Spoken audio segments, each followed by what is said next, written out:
Tara, break muna. Underpaid workers in the Philippines are also subjected to deplorable working conditions. Marste saw his co-worker burned to death at the Hanjin Heavy Industries in Olongapo.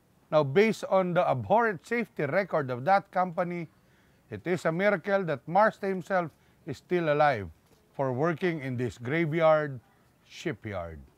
Merong nakadokumento sa amin na 32 fatal deaths and 5,000 minor injuries sa loob ng pagawaan.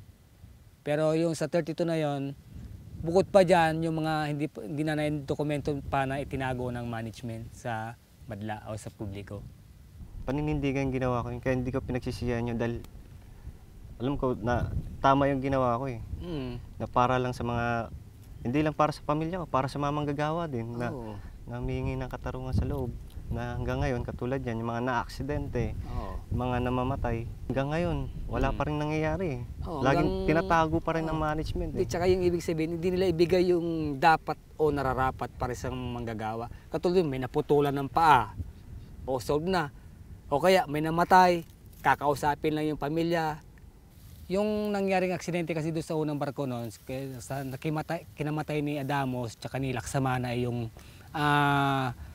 dahil sa pagkakating nila ng tubpiece na nahulog, na dumiretso sa mga kable ng mga ethylene at naging cause yun ng pagkakasunog. Ngayon, natrap sila sa ibabaw, kaya hindi nila alam yung kanilang lalabasan. So, para silang mga isda na inihaw sa ibabaw ng grills.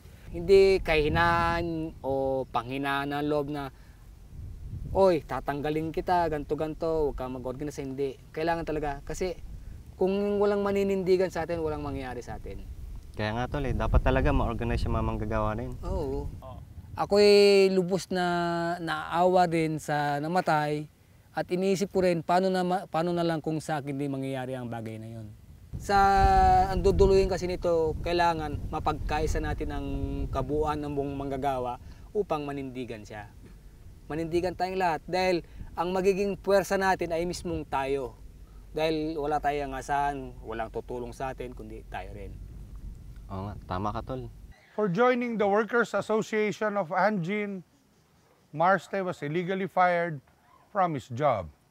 But it hasn't stopped him from spreading the word about this graveyard shipyard.